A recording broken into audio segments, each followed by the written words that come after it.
Here are 10 RLCraft facts you may have missed. Let's go.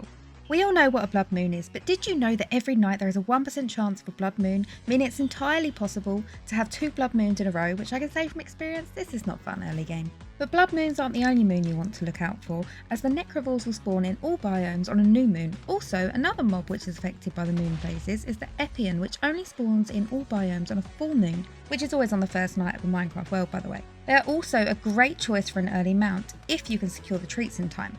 Another great mount early game is the Hippogriff, which of course you only need rabbit's feet to tame, but did you know that if you feed them glistening melon, they become a Dodogriff?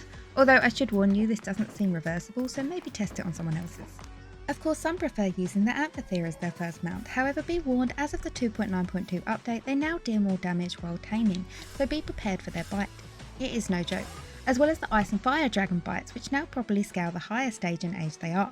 Another Ice and Fire mob you want to be prepared for is the Cockatrice, inflicting nausea, wither and slowness, but did you know you can avoid these effects by wearing a blindfold? Warning though, they will still attack, but this is far more manageable. Also, for a chance of a tamed baby Cockatrice, try throwing those otherwise useless rotten eggs. They make adorable companions. But maybe the most crucial Ice and Fire mob, especially if you're on your quest to build your avian saddle, is the Troll. I'm sure to most, if not all, veteran players, it is no secret that trolls are immune to arrows, bolts and spears, making range attacks difficult. However, Spartan throwable weapons do cause damage, as well as Lycanite charges and Defiled Lands Blast and Fruits, which is a new fan favourite of mine. But speaking of secrets, did you know there are 6 extra potion rings hidden from JEI and Creative?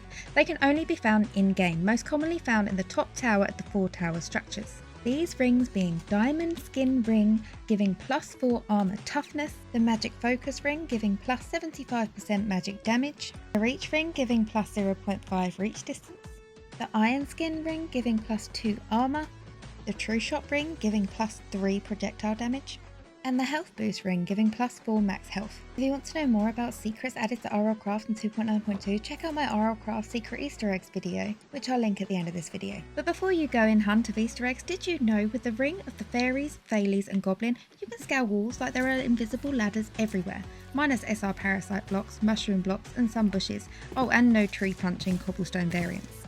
On top of their separate abilities like Fairies Creative Flight and +2 luck, Bailey's bare hand damage boost and other great buffs when drinking milk, and Goblin's slight explosion and fire resistance with a natural creeper deterrent, as well as the ability to be able to mount wolves, which are pretty decent, granting you regeneration and strength when mounted. Well, speaking of mounts, what if I told you there's a way to farm soulstones? Well, beast soulstones at least. By summoning and breeding 2 Phorephant Chupacabras, you can get unlimited soulstones. You can also breed with an Anarchical Hound mini-boss found in Aberrant stations, but unfortunately will not produce a baby version. But speaking of bosses, no, not that one. I'm sure you all know the 3 main bosses of RLCraft, but did you know RLCraft has 35 mini-bosses? This is not including dragons, Myrmex Queens, Gorgons, Battle Tower Golems, the Killer Rabbit, or any of the Lost City mobs.